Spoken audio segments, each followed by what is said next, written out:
Testing 1, 2, 3.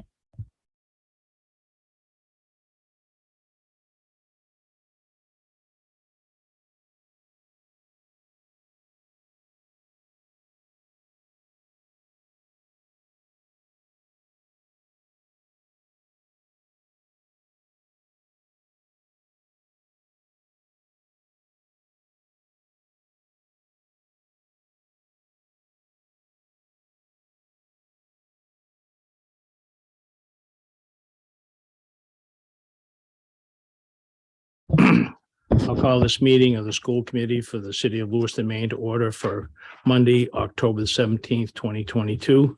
Would you join me in the Pledge of Allegiance?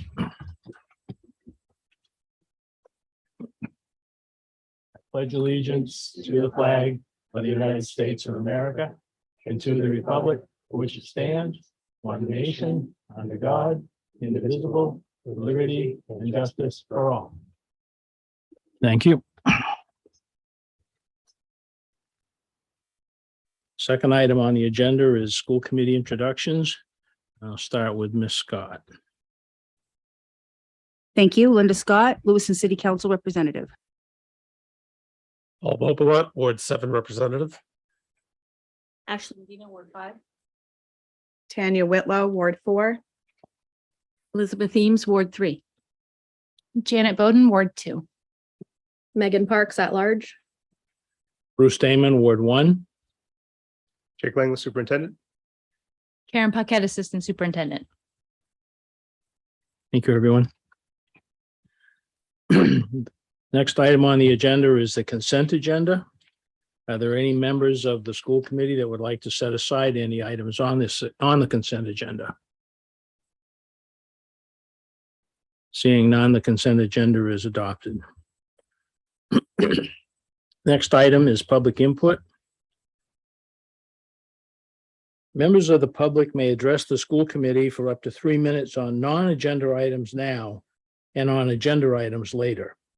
Comments that pertain to staff, personal matters, or student issues should be directed to the superintendent or the appropriate staff member of Lewiston Public Schools.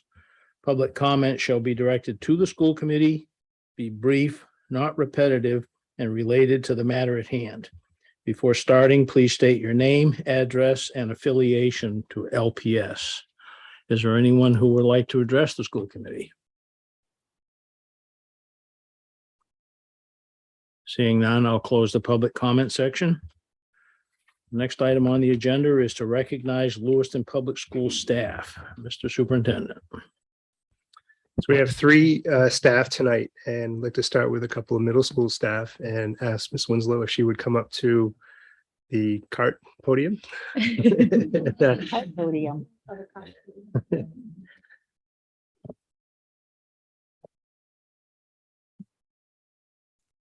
Good evening.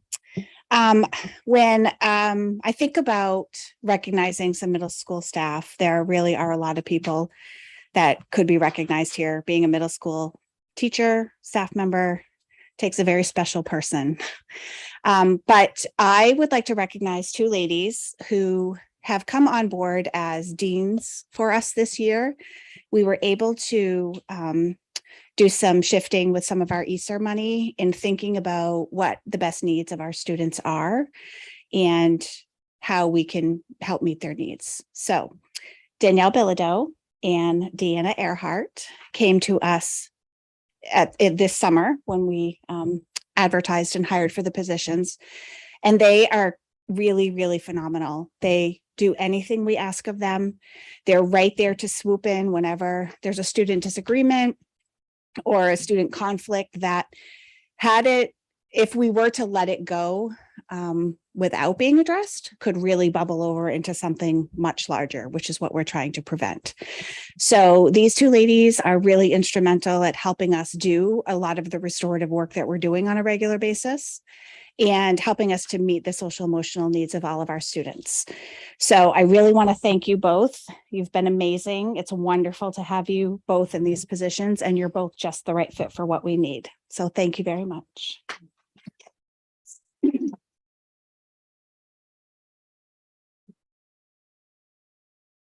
So I don't know if either one of you want to give a speech, but I'll add to the I'll add to the accolades a little bit. Having been a principal here while Danielle was a teacher and a principal at the high school while Deanna was in the classroom as a teacher, two people that you just didn't see kids come out of their classroom for anything negative or with a negative attitude. So really just thank you for spreading that and continuing that effort. We want our kids in school, and you're really helping making sure that they can be here in a good space and continue to learn. So thank you both for that.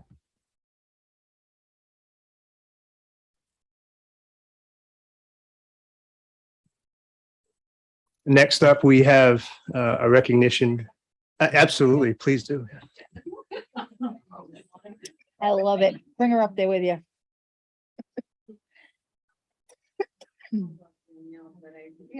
Push it a little button. Thank you. Okay. I don't know about Danielle, but I really wasn't sure what I was getting into when I accepted the position. And I have to tell you, it's been unbelievably fantastic. Although we never stop all day long, but like what Amanda said, we're working with kids all day long, and we really are able to put out the fires before they start, and it's really helping a lot. So, and you just can't make up these stories that we hear all day from the kids, but it is middle school, and so, but yeah, we just want to thank you guys so much. Yeah. Thank you. We're going to bring you certificates at work and get a picture with you.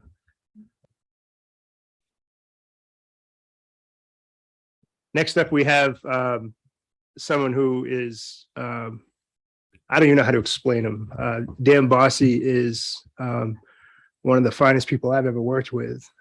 Josh, I know you have some remarks prepared. I'll let you go first, and maybe I'll chime in with a few examples afterwards that I have prepped it where Dan thought ahead proactively and saved the hide of many events and other things. I think everybody can see me. Good evening. I am Josh Bro, the Facilities Director for Lewiston Public Schools. Most of you that know me know I like to shoot from the hip and kind of just wing it. This is not one of those times. This time I took the time to sit down and write something out so I could make sure I got every point about Dan that I wanted to get out of my head and into your ears and not forget anything. So we wanted to take a moment at this school committee to recognize the year's work by Dan Bossy, our district electrician. Dan's retirement is scheduled for the end of this year and is much deserved. For those that don't know, Lewiston Public Schools has approximately 1 million square feet spread over 10 buildings, plus modulars and other structures. In those buildings, we have high voltage and low voltage wiring, controls wiring, fire alarm systems, intrusion alarms, data lines, automated clocks, automated locks, access controls, cameras, lights, so many lights, industrial equipment, commercial grade HVAC systems, generators, life safety equipment, and the list goes on. All of these items fall into Dan's realm of responsibility. Excuse me. That alone would keep an average man busy for more than 40 hours a week, but Dan doesn't stop there. Dan also fills in as a custodian when we're shorthanded, assembles furniture, fixes all of our cleaning and custodial equipment when it comes to electrical side of things, mows lawns, shovels, snow blows when we have snowstorms, unloads food delivery trucks, acts as a delivery driver, assists me in the planning of upcoming projects, and also helps me with ongoing projects. More than I could ever say thank you for. Let me see. While doing this, Dan also manages to field and complete dozens of individual requests from our staff daily while on site in our buildings. But that's not what I'm here to brag about. As great as Dan is professionally, as our electrician, he's an even better friend, father, son, grandfather, husband, and human being. For example, this is a good one. I use it all the time. Our maintenance team typically comes back to the high school approximately around 2 o'clock. I try and get there a little bit before that because that's dismissal time, and dismissal time gets pretty chaotic. Usually by 2:30, they're out of there. That 2 to 2:30 window, that's when they're trying to do some of their housekeeping work, paperwork, cleaning up their vans, cleaning up their tools, getting ready for the next day. If you're not back by 2:15, Dan's in his van calling you, finding out where you are, so he can come help you get out of there and get home tonight. So that's the kind of person that Dan is. He sets the bar extremely high. That level of care is how Dan approaches life in all he does. This is a leadership and work ethic that sets the standard for what others in the facility department strive to be. And while I admit that when Dan delivered his intentions to retire, I was a bit about as panicked as I'd ever had been professionally, knowing what he does and how he does it for us. But knowing who Dan is, I know he'll always be there for us when we have a need. That Dan's the only person that can answer that. So that being said, I promised Dan's family, a bunch of which are behind me, supporting Dan, that we will try and minimize the amount of times that we call him. I promise. We'll do our best. We know he's going to be busy with other fun projects, supporting Dan's kids, grandkids, any way that he can. While we will miss Dan tremendously after his last day, we know it won't be goodbye. Simply, it will be see you later. We wish you nothing but the best moving forward and hope that you enjoy spending more time with your family, with your leadership abilities and work ethic that you've shown in 12 plus years working for Lewiston Public Schools. So on behalf of us, thank you.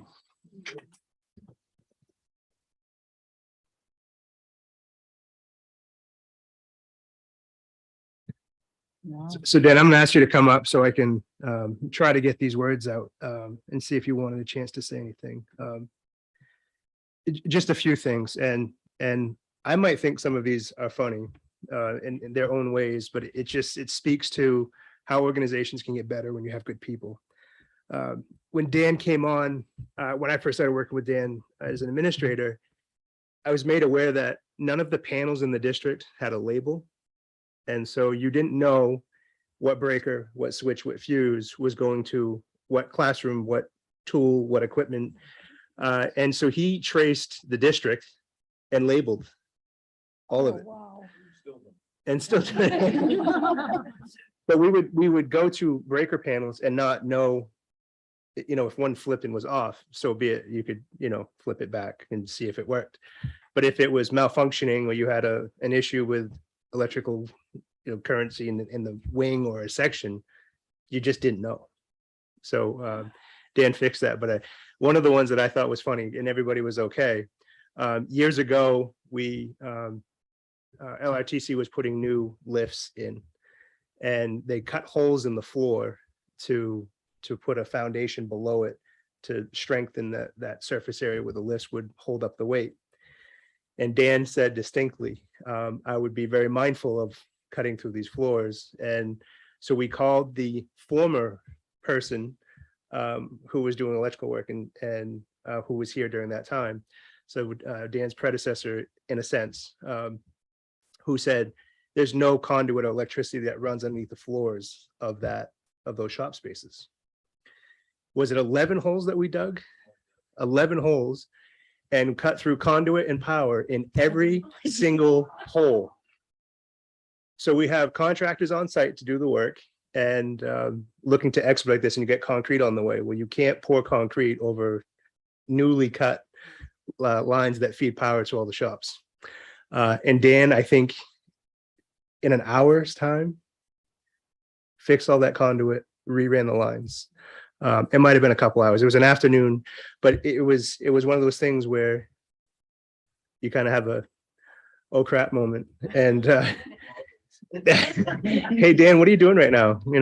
I don't know, I'm underneath the building, fixing something over at the middle school. Okay, can you come over to the high school, the tech center? And so just one of those things. But I'll never forget when we were planning what was to be graduation in 2020. And we were going to do this thing at the airport, and we were going to make it as special as we could. We're going to have a big screen. We're going to have audio. We're going to broadcast it. We're going to stream it. And Dan goes, where are you going to get power to do that? And so Dan ran a line to a panel that was part of the hangar that we were in front of. And how many feet? 200-foot run, something to that effect of what line? 6. And powered that entire event and the next one using essentially a substation, a sub panel that he wired back direct to that box. But again, it was his proactive thinking and making sure there was redundancy and that things would not just work, but that they would stay working. And he ran 2 lines and just in case and, things like that. So, but really I go back to the floor at LRTC and just really just that moment of you knew what was happening. You said some words of wisdom before it happened. People didn't listen and it happened anyway. And then you made it right. And I think one of the things I want to share with everyone is if you want something done right, he'll tell you how or he'll do it. And he's never been hesitant to get right in the trenches. Part of that whole fiasco, we actually unopened what was a former pit underneath the vehicles in one of the lifts. When they cut into the floor, they found a pit that had been covered over because they used to go down in the stairs and work on vehicles from subfloor. And we found that, and Dan jumped right in and helped us figure out what else is in here and what else should we be making sure we're doing this the right way to make sure it's taken care of, that it's safe, that it's hazmat, it's all that stuff. Just does things the right way, and could always trust that in you from working with you, and I appreciate you for that. And to his family, thank you for all the hours you've given him up. And some things about Dan you might not know. He doesn't just do electrical. He builds furniture for his grandchildren. Just showed me a picture recently of I want to say a bunk bed, but it's not really a bunk bed. It's a whole bedroom setup with a desk and space for the kids to play. He and I have talked about tiling in bathrooms because we've both done projects like that. But really just a tradesman, a craftsman. And so for all your years of service, and couldn't be happier for you for your retirement. Still going to try to get you to stay. They might be upset about that, but every time I see them, you sure, that you can stay. But really, thank you for your integrity, your will and commitment to do things the right way, to jump into the work no matter what needs to be done. Nothing's too big or small for you, and it's shown. So, thank you. Really appreciate it.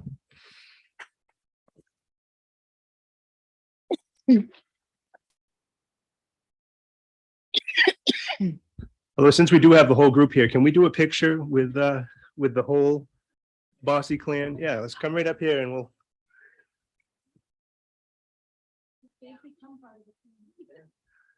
Yeah, everybody who came to support Dan, come on up.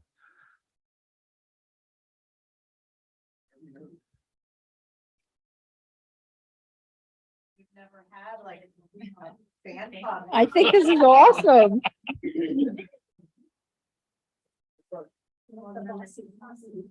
Yeah. I love it.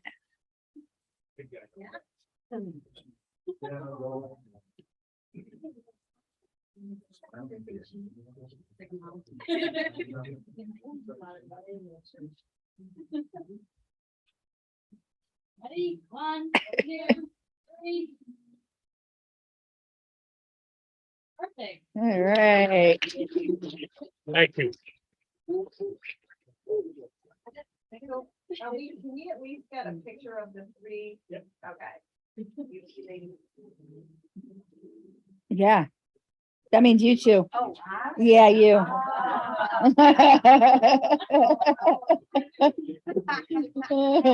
You thought you were gonna get out of this, huh?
The next item on the agenda is to take a tour of the new boiler plant here at LMS. I'm sure that the some folks may not be as interested in that type of stuff as Josh and myself, but that's neither here nor there, I guess.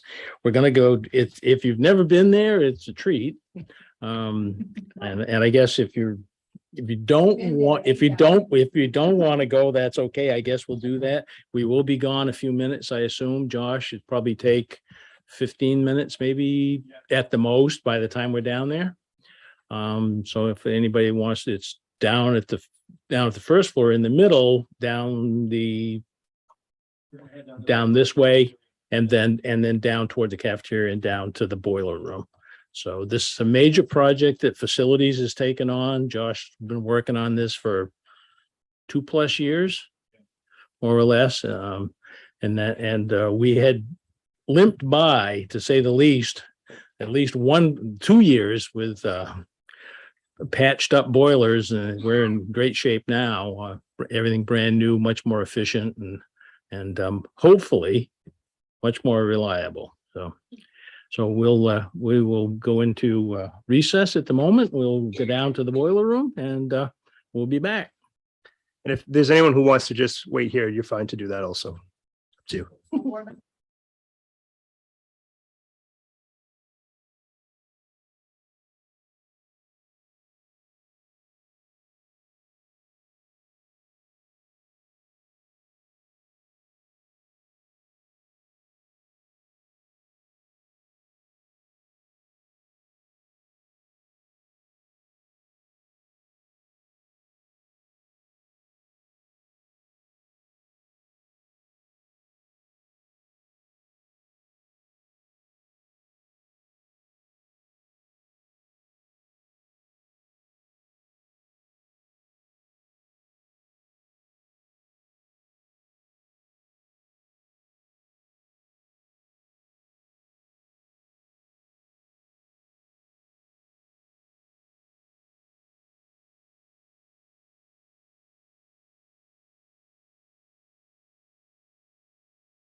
Thank you, everyone, for your patience while we went on our little side tour.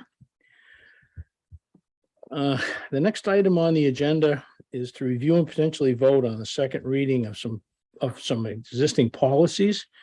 And do we want to just hit these each just one at a time, or where we had discussed them at length last time? Or how do you want to? Unless anybody wants to. Are there any that people want to talk about again specifically individually, or are we good to just? Okay, so is there anyone that has comments about the revisions that have been presented? Ms. Whitlow, I'll go ahead and make a motion to approve the second reading of policies BHC, BIA, BIB, BIC, CB, CB-R, CBI, and BEDI. and so we have a motion by Ms. Whitlow, seconded by Ms. Parks. Is there any further discussion? All in favor? So moved. That's 8-0.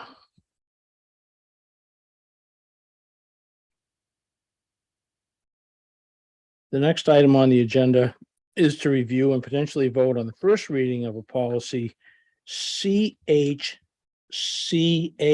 student handbooks. Ms. Paquette?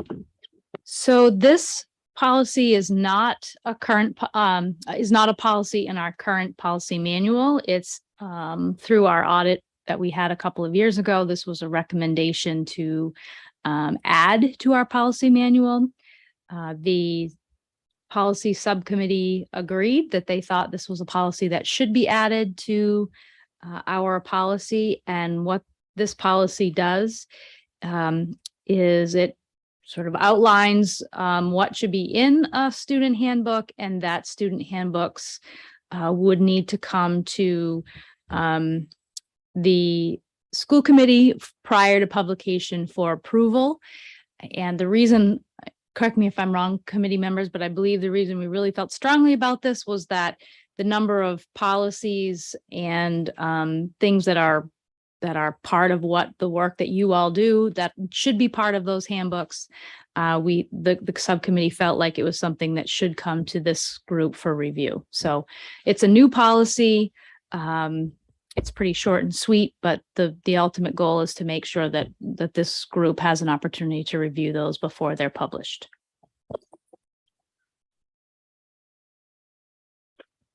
Yes, Ms. Scott. So a question, so because we've always had student handbooks that we give out every year at the beginning of the year, right? Did any of them not comply with all that? I thought that most of them had, like, they talked about our school policies and procedures, but was it individual, or is this going to be different than what we've had in the past? So we're not looking to have the student handbooks be any different. Really the biggest difference is to put in policy that they are reviewed every year, which administration is asked to do so, but put it in policy that they are reviewed. But the biggest change would be that the handbooks would come to the school committee before they're published. So we're going to review each one for each school? Or are they all the same for the elementary schools, ones in the middle school, or are they any difference? They are school specific. Most of the information would be the same as it relates to policy and those types of things. There may be additions, there may be personalization as it relates to the school, but the overall, and then the middle school and the high school would be a little bit different.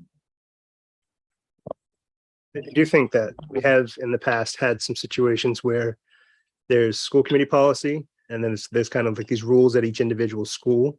And I think sometimes those have caught people off guard of, is that a rule at the high school? And I think this puts that process to it to make sure that we've had a chance to put our eyes on it. We can see changes each year. So if there's something that's big, it would be subject to your approval. Ms. Whitlow. I'm not familiar with like how many times a handbook is revised. Is it typically, do they make changes every year? It is, okay. So, okay, because I was going to say that if there was a reason why there wouldn't be any changes needed, like they shouldn't have to bring it to us, but maybe they should, because maybe there should be changes. So never mind. Don't listen to what I say.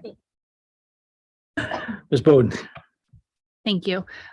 So I don't think I've ever seen a student handbook come home with any of my children. So has this always been policy that you distribute one to all students at the beginning of the year, or is this, that's why you're kind of doing this? Like, this is going to be new practice, handing those out, So or is it online? it's online, typically on the school's webpage is where we usually post them. Okay. Or they'll live in electronic files so that people can access them. I know from a perspective of middle school and high school, when I was there, we did change them annually, but it was to modify to new policy or new direction, things like that. So they are reviewed with students typically as part of the orientation of the year, Mhm. but So- we don't print them and hand them out. Can I say. add like a suggestion for an edit then? Because the last line of this makes it sound like they're printed and handed out, because it says handbooks shall be distributed to all students the first week of each year. Is it something we can say like distributed electronically or something along that line? Because to me, I read that as you're giving them a physical copy of the handbook, and I've never seen that before. So thank you. Ms. Scott. Maybe I'm aging myself here, but I could have sworn that my kids brought home handbooks and we had to sign them and send a paper back that said, we got a our student got a handbook. Is that, so when did this stop? Well, I mean, Pearson's only been out of high school a couple of years, so, okay. I like the idea that we have the parents sign off on it so that a parent is seeing because I don't know that parents actually look at school policy. This at least reflects exactly what that's happening at the particular school. And I don't know how everybody else feels, but I like the idea of parents signing off on it and reading those policies and understanding what the policy is in their students' school.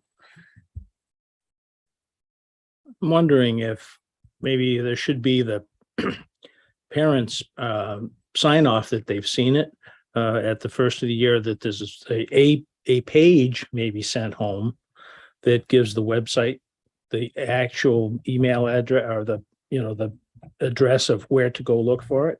And then if a parent is unable to do that, that they could request a copy, that maybe is a policy, because I'm sure there are some parents that may not have that technical capability to always do those things.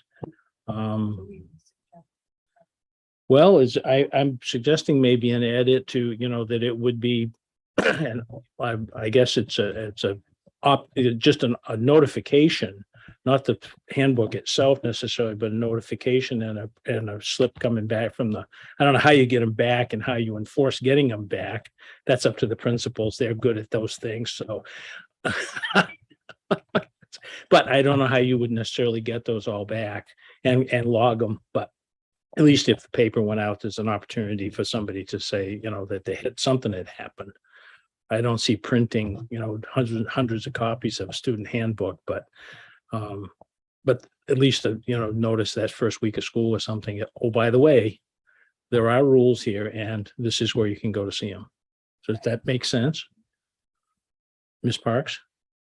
I don't know if you're already making edits, but maybe the handbooks shall be available electronically or in hard copy when necessary, to that last line. When requested or Yeah, if requested. printed version upon request.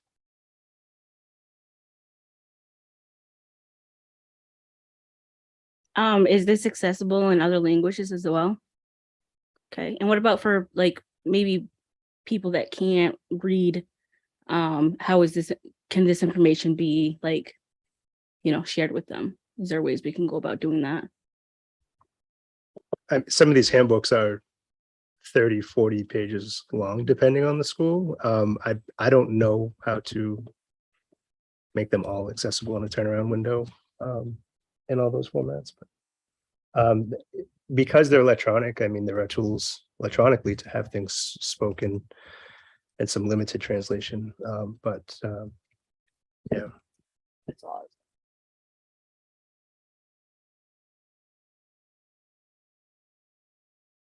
Anything else about this particular item that we would like to modify or change?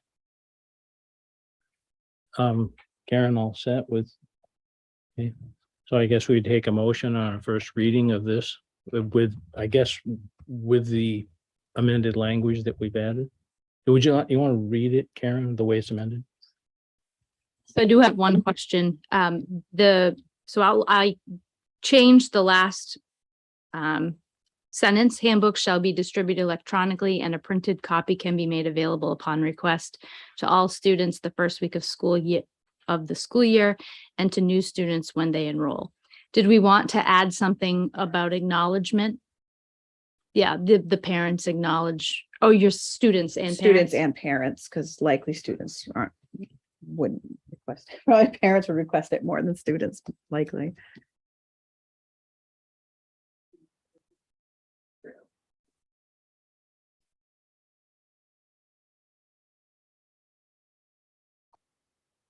Okay, so handbooks shall be distributed electronically and a printed copy can be made available upon request to all students, parents, guardians, and caregivers the first week of the school year, and to new students when they enroll.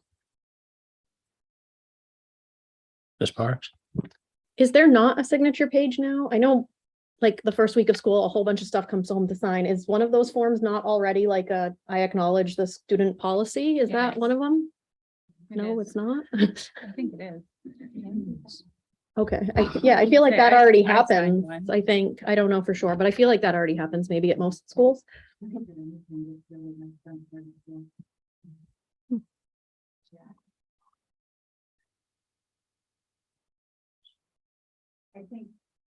ahead.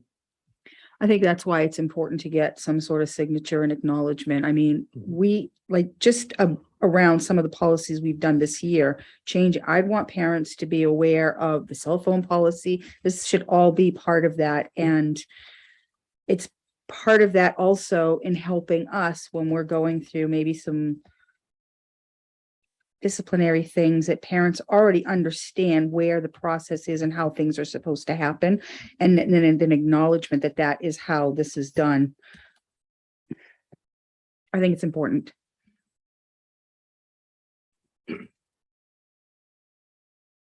Anyone else? Mr. Wilcon? Thank you. I think it's important to recognize that having a parent guardian signature may not be the signature of the parent or guardian, depending on the impetus of the administrator that says you got to get a detention or something like that. However, it really makes it a moot point to a parent would protest, shall we say, or contest, better word, some policy, and we have that little sheet of paper and says, well, is this your signature? And it turns out, as I've had the experience, no, it's my son's, and that's another conversation, and the usually ends very quickly on our part. So I still see the value of a signature slip. Ms. Whitlow? So I'll go ahead and make a motion to approve policy CHCAA student handbooks with our edits to include having a digital form and can be requested by students, caregivers, guardians, and adding in a signature page required for all students.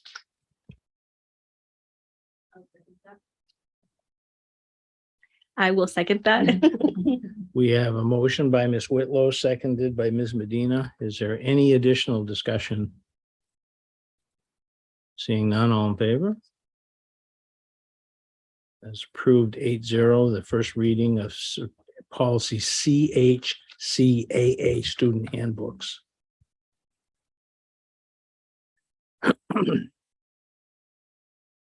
The next item on the agenda is agenda item number 9, is to receive and potentially vote on some field trips. The first one is to the New Boston Space Force Station in New Hampshire. And I'd like to take the opportunity to introduce Master Sergeant Jerry Gibson, who is going to present these, one of 2 of our ROTC instructors. Thank you. So yes, thank you for having me tonight. The trip to New Boston Well, first of all, I'm going to apologize. It's going to need to be rescheduled, but originally we're going to try to go next week.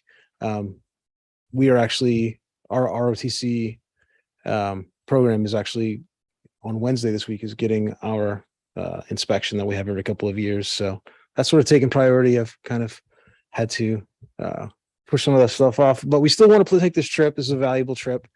So we're hoping to get your approval tonight. New Boston, I don't know if anybody knows where New Boston, New Hampshire is. It's a really tiny little place. They have a Space Force station down there, formerly an Air Force station, but it's transitioned over to Space Force.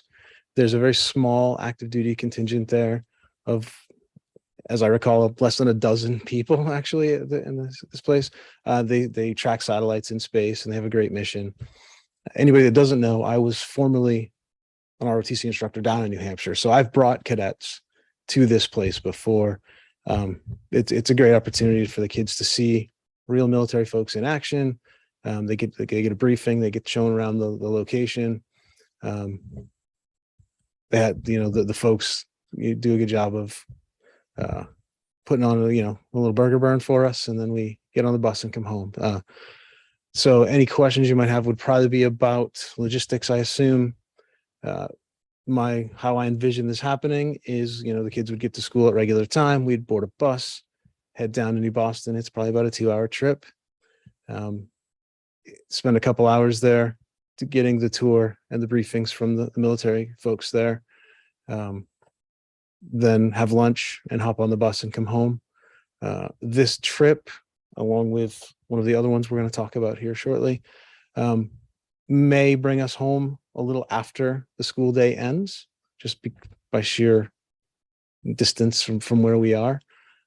So those are, special considerations we have to make. And of course, the kids will have to plan appropriately and all that. So in anticipation of any other questions you might have, I'm not anticipating needing any school funding. We were able to secure some extra funding.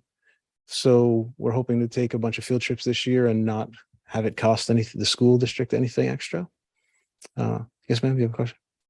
Thank you. Just a logistics question as far as the bus goes. Do we have a bus available for them to take? And if not, can they take vans? Like how would they get there if we didn't have a bus available? We're open to the vans being used whenever needed. I believe you were going to book transportation for this. We were going to try to book transportation for some of these longer trips potentially. I mean, if we have just a few, depending on how, what kind of numbers we have.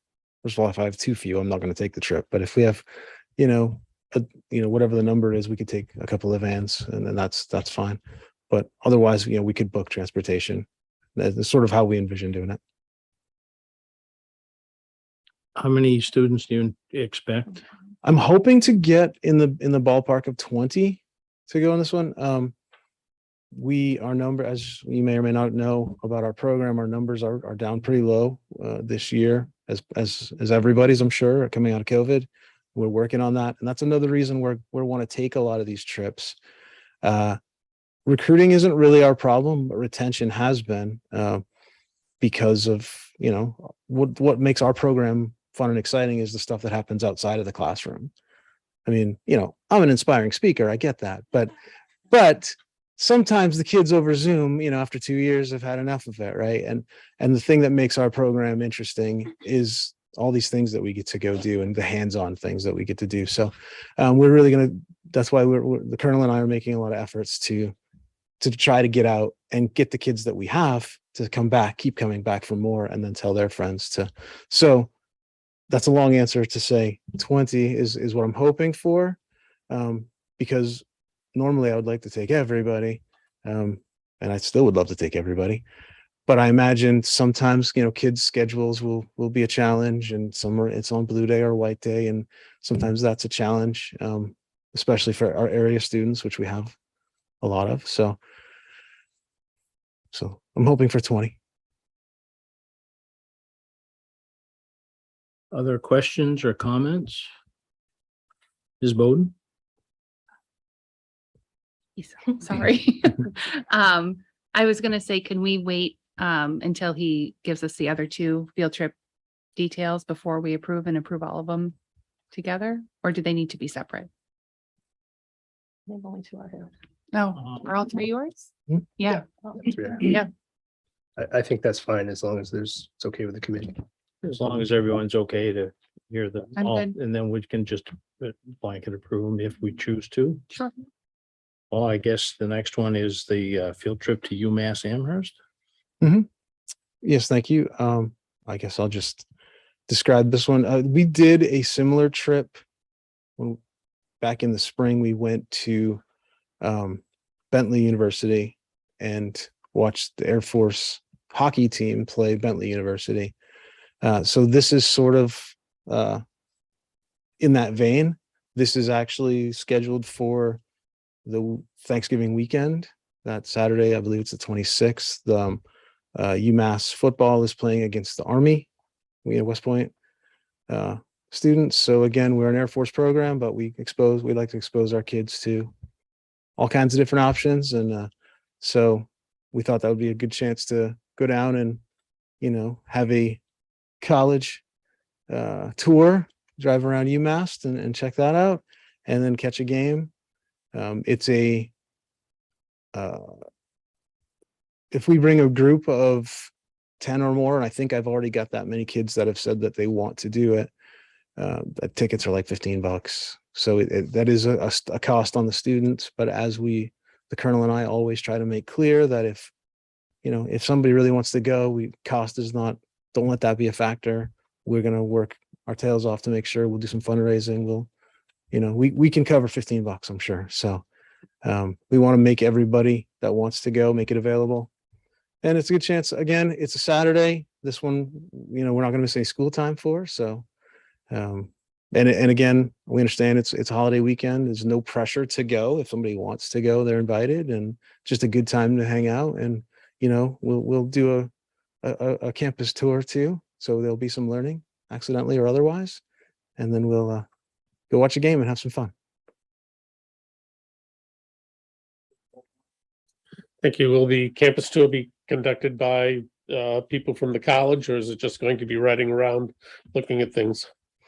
I mean, we're probably just going to ride around and look at some stuff, but I certainly could reach out to some folks at the campus. And I mean, it's Saturday, so I don't know who's going to be around. Seems that would satisfy my concerns for an educational requirement. We see a little bit of the campus from someone that knows it. Thank you. Roger that. Thank you. Ms. Eames. And in that area, there are a bunch of colleges, and I don't know if, since it's all Saturday, and some of those colleges would give you a tour guide if you asked, it might make sense to do at least one other school in the region.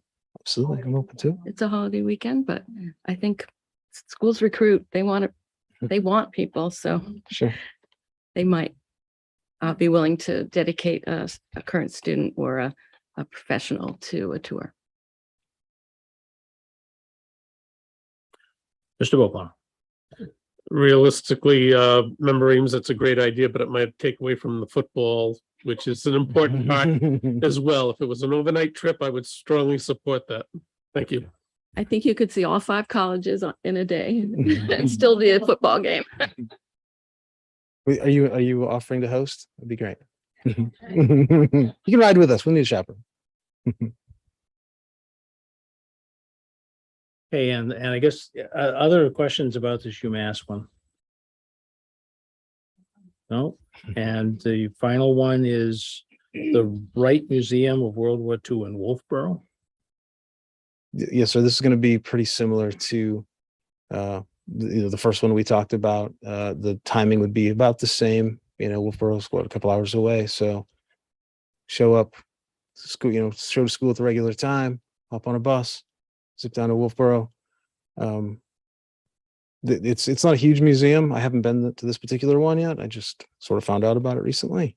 So, but I heard it's a pretty interesting museum. And it supplement the stuff we talk about every day. So we'll go spend a couple hours down there, lunch on the way back. Be back probably shortly again after school is over. I'm anticipating between 3 and 4 back here. And again, we have the same limitations with Blue and White Day and which students can go. And But with enough planning, if even an off day student can make arrangements, right?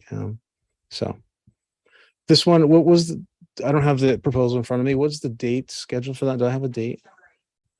And this one, while in full disclosure, I found out from them after I submitted this request that they're, I think they're not open again. They closed for a little while in December. So I think this one would probably have to roll till January. So, but it shouldn't change the crux of the trip. Mr. Beaupont? Thank you. Excuse my ignorance. Do we provide a bag lunch for students on these field trips? There's different ways. We have had nutrition prepare things and send them with the kids. We've done a number of different ways. We find that the high school level, the kids like to hit a fast food place usually is their request. Ms. Bowden? Did you have a question? Okay. Ms. Scott? Thank you. You said that the 8th you won't be able to do, December 8th? Correct. That's really unfortunate, especially when you're going to a World War II. I know, that's why I wanted to go. 7th, I mean, That's exactly why I timed it that way. right, okay. That was my only question. I wish I could go with them, honestly.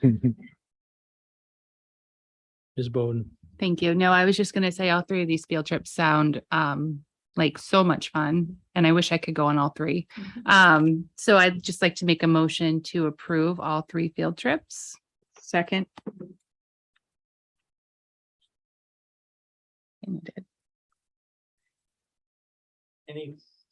Any further discussion? There is a motion on the floor to approve all three of these field trips. There's a motion by Ms. Bowden, seconded by Ms. Whitlow. All in favor? Safe travels. Thanks so much. Thank you all. Have a good night.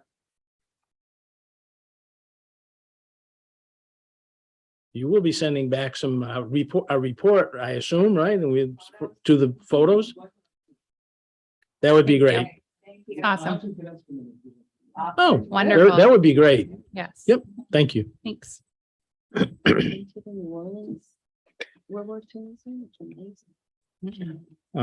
next item on the agenda is to review and potentially vote on the main DOE school revolving renovation fund and submittal of an application. Mr. Grant.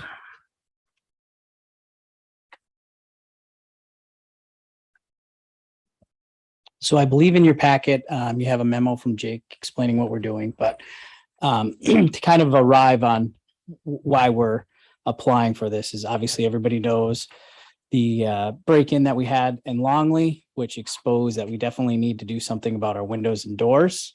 And this revolving fund, school revolving renovations fund that the state puts out came across my desk, and I said, this is probably a great opportunity to apply for this. This fund happens almost on a yearly basis. They ask for applications and they do it in different priorities. So priority 1 would be health and safety, and it would be structural type things. Priority 2 would be more of just building features like windows and doors. And why I point that out is because this year they're looking for priority 1. And we would be looking to apply for Longley's new windows and exterior doors. However, that's in a priority 2. The reason that we're asking for these funds, though, has everything to do with health and safety. So it has to do with the safety of the building and the fact that the building did have and has had situations where it can be breached. So that's what we're applying for this particular grant. In the process of writing that. I'm also working with the engineering architectural firm Haley Ward to put together the scope of the project. Should we get it, then we can put it out to bid and things. A little bit about the school revolving renovation funds. Like I said, those are put out by the state. The maximum amount you can apply for is $1 million. And then between 30% and 70% of that amount would be forgiven by the state through state reimbursement through our subsidy. Lewiston would likely have 70% because what they do is they look at how much reimbursement you get from the state and we're in like 75%. So we would fall in that 70% category. The remainder of the remainder is a loan with the main bond bank. However, the interesting part of that is it is interest free. So there's not many times you can get a loan for, say, $300,000 that's going to be interest free. So in kind of looking at this, it seemed like it's worth throwing an application in and seeing what comes from this. If anything, if we're not awarded the funds, we do have a project that is completely put together so that we can look at other funding streams, but we know that this is a priority of something that we need to be doing something about. So this seemed like a good opportunity. And what kind of approval that I'm looking for is in the application, Bruce would have to be authorized to sign the final grant for submittal, the superintendent and the school board chair.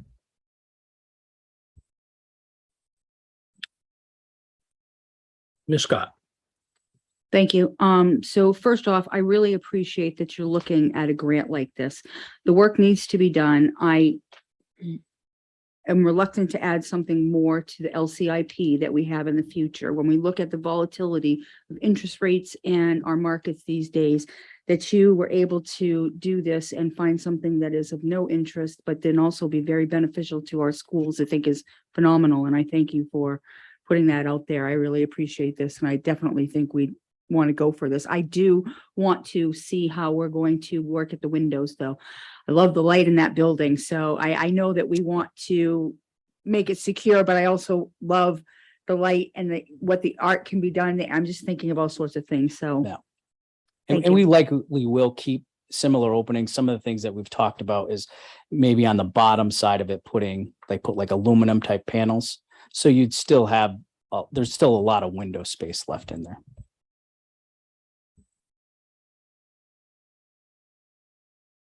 Mr. Bopala. When does the application need to be submitted by, and when would they Yeah. identify? So we'll submit the application at the end of the month. They begin reviewing, I think, through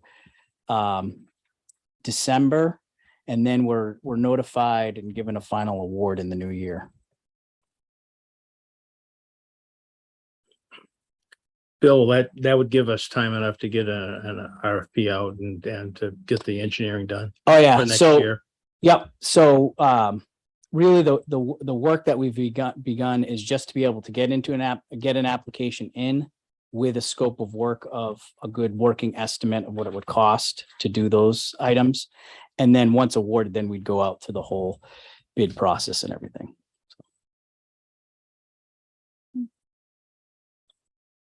Ms. Whitlow? So I guess we probably should vote since this is a financial piece connected to this. But before we do that, so that 300,000, do we have any idea of how long of a time frame we have to pay that back? Yeah, if we were awarded $1 million, I believe the way that the language works is you have 10 years to pay that off. If there's something under $500,000 awarded, then you have 5 years to pay that off. So potentially we might not get 70% of that wiped out, let's just say. I mean, there is that potential, right? I mean, or is it like definite? I guess with anything, there's the Algorithm. potential, but we would have to, our reimbursement amount would have to shift significantly to go below 70%, because we look today, we're at 75%. Just want to add real quick, even if we are awarded the grant, we have to accept it. And so once we get terms, if they're not what we thought they would be, we can still bring that back to you to discuss and make sure that it's something we do want to take on. Ms. Eames? We do have to fix the windows though, one way or another. Is that not correct? Isn't it? Windows and doors, correct, yeah. Windows and doors. Yeah, need to be done as you soon know, as we're kind of looking at it really in a piecemeal project right now. Oh, I see. You know, we've had a dooring contractor come out and assess the doors, see what happens, see what they say, like what can be repaired, what needs to be replaced. But yeah, that's definitely risen to a priority. Ms. Parks? Can't see. You're on. It's hiding. Okay. It says that it must be completed within 20 months of the award date with all of like the delays with equipment and materials and everything. Do you think that that's doable in 20 months? I do. I think once we get the application completed, we're gonna have pretty much a working project of what we've got to put out, say, on the street for a bid and things like that. So Ms. Whitlaw, I'll go ahead and make a motion to approve the submission of the Maine DOE School Revolving Renovation Fund application. Mr. Bopal, I'd like to second that. any further discussion?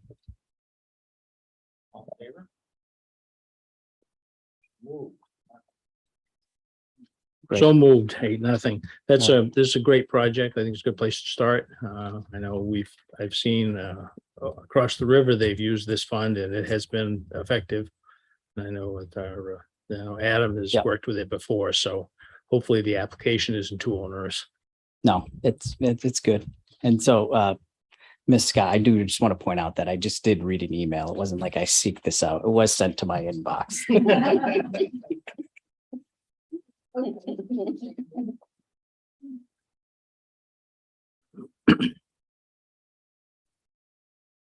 Next item on the agenda is a report from the school committee chair. I don't have much to report from last go around. Facilities is working on this and a couple of other items, so this will be interesting to see how this moves forward. So the next item would be a report from the superintendent. So just a few things for me. As you know, I went to a conference last week and picked up on some things that I want to bring back to, not formally right now, but just to try to share a little. Came across this software and service company that monitors camera footage from districts, and it monitors for certain things that might be a threat to the school. Uses artificial intelligence, and it will identify, like, for instance, a handgun. It'll identify it, notify their personnel, they verify it with human eyes, and they can do automated alerts to law enforcement, to school officials, to SROs, to superintendents, and things like that instantly, with location and what they have and what they're tracking. I got to get more details, but it's something that really piqued my curiosity as we talk about the safety of our schools. And this is a really non-intrusive way to monitor things a little more closely. I don't know what it costs yet, so we're in preliminary discussions with that vendor. Also had a conversation. I saw a presentation, part of the committee, the conference, about an organization called Capturing Kids' Hearts. And this is that work before you need restorative practices and things like that. So it's really about that. It's a specific guided approach. They have a lot of resources, and it's really about working with kids and building those relationships up front in a very deliberate way that's got some proven strategy and resources behind it. Again, just looking into it, trying to gather more information. Always interested in finding ways as we talk about school safety and school situations that we don't want to have. We also have to make sure that we're not getting ourselves in a pattern of just response, and making sure that we're building connections with kids deliberately up front. And we've talked about Ruler, and that's a good process, but Ruler is really about, that moment where you're trying to make the best choice you can. This approach talks more about day-to-day in front of that. So again, not sure it's something that we will run with, but I'm gathering more information to bring back to you. Also wanted to mention, late last week, even though I was away, I was kept in the loop of some different storm activities. And so we're exploring some different communications that we currently don't have. For example, if we have a power outage at one of our schools, we don't have a great venue other than trying to work some back channels to get more information. And so on a day like last Thursday, Friday, when the weather got pretty rough, we couldn't get necessary information in what I feel like is a timely fashion to know, do we keep our kids at school? Is power coming back on? Knowing that we have electric flushes and we have electric hand wash stations and things of that nature. So if power goes out too early in the day, keeping kids at school is not a good plan. But we also have bus runs for the high school and middle school at 2 o'clock. So if we have this window of time so we're going to work on communication channels around that. In addition, the tree went down near a neighborhood and a bus couldn't gain access to that neighborhood. So that created complications. So not that we need it all the time, but we're going to work on those to see if we can get new outlets of information that, again, not trying to take priority over other institutions, but when you have 5,400 kids and need to know if you should keep them, send them home, bus them, can't bus them, make alternate routes, things like that. It would be better to have access to that information. Bill and the facilities team really worked hard last Friday to make sure that safety was a priority at both Geiger and McMahon because of a power outage. And as they worked to find out more information other than the CMP website, which is where we sometimes get that update, they were planning for the contingency of, you don't have time to get the buses rolling before the high school dismisses, but you've got kids here till 3:45, 4 o'clock, what have you, after school programming, things like that. And so what do you do? And while they were chasing that, the power came back on. We had no notice, no idea. So we want to improve upon that. And just as a reminder to mostly to the committee, next week, spend some time in the North Main Woods. Just wanted to remind you that Karen will be running the show. Karen will be running the show, and I'll be in contact daily just if anything's needed, but she tries to make me take time away. Just so you know.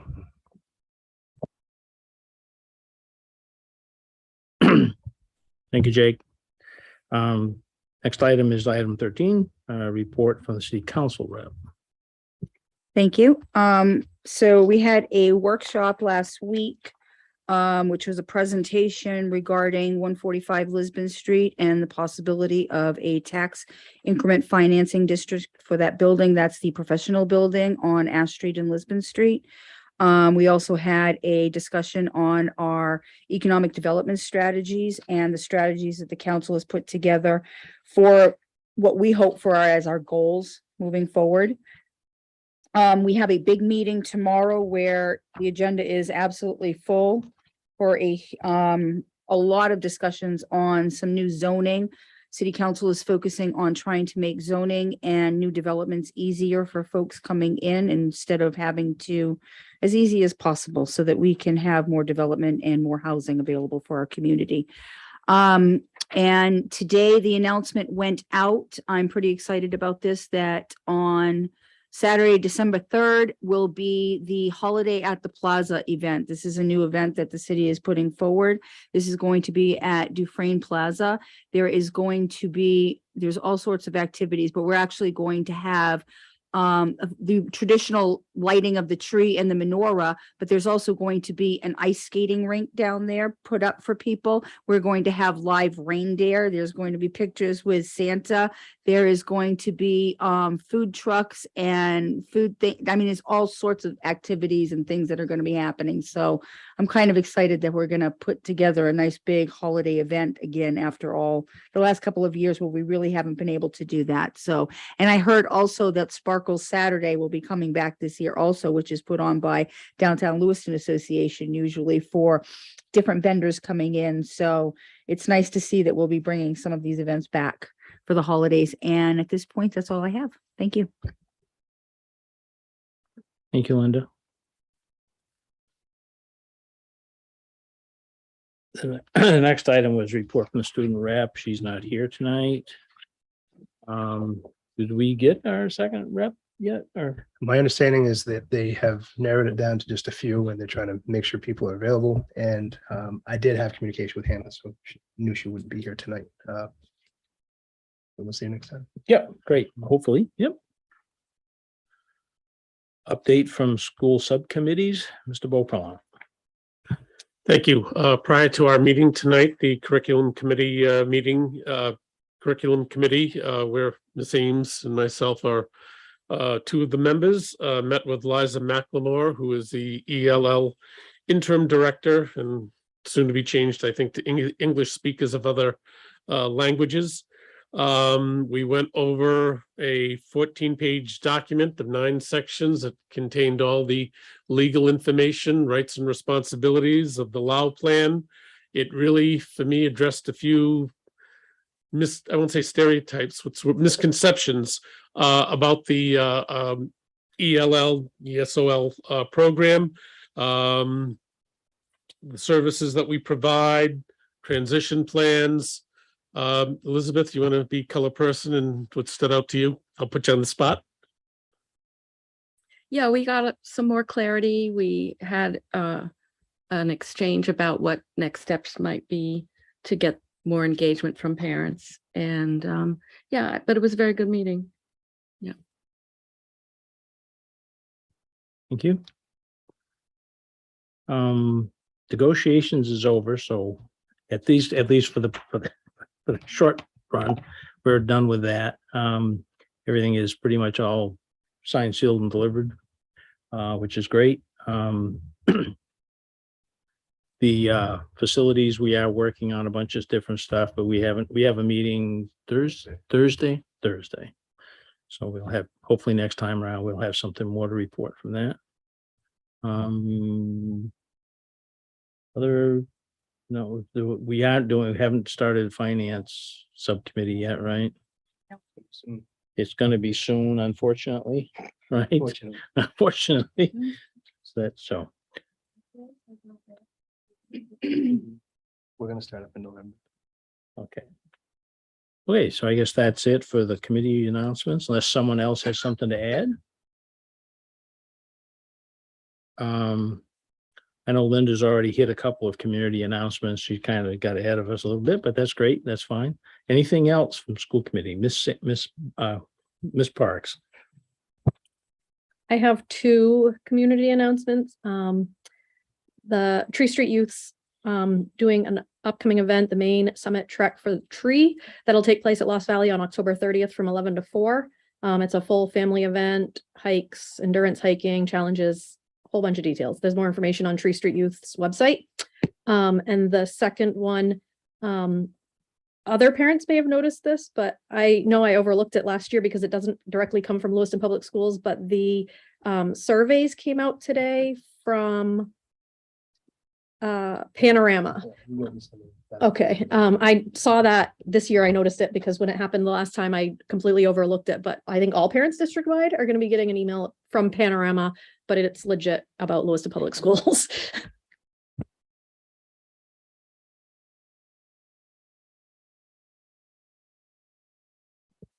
I did want to report that the youth-led justice, and I was part of a restorative circle for some of the kids who vandalized Longley, and that has happened. The plan has been made.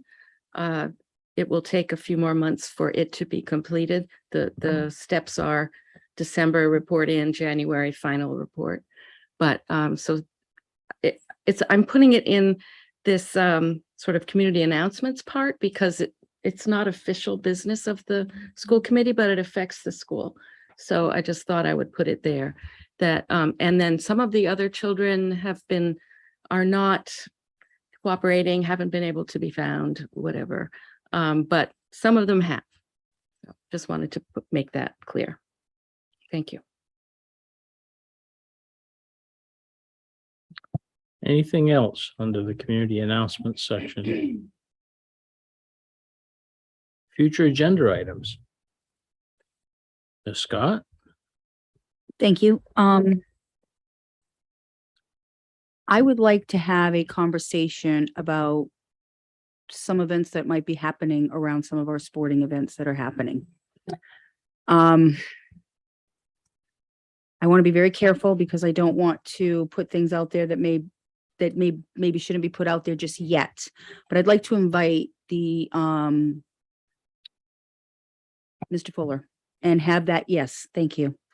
The director of our athletics to be here and talk to us about some things that are happening so that we can ensure always that there are safety around our sporting events and the ones at night, day, all of them. Just, I think we need to have that conversation publicly. Thank you. Other agenda items, Mr. Beauchamp. Thank you. I'd like to bring back to the table the public-private prayer space for our Muslim students. I've done a little research with other schools and maybe we can come up with some fair and equitable plan. Thank you. Others with future agenda items? Okay. Seeing none, I would ask for a motion to enter into executive session to conduct a student disciplinary hearing under title MRSA under Title 20A 101, Subtitle 9, Title 1, 4056B. So moved. It's moved by Ms. Parks and second by Ms. Whitlow. Any discussion? All in favor? So moved. We are in executive session. Different code.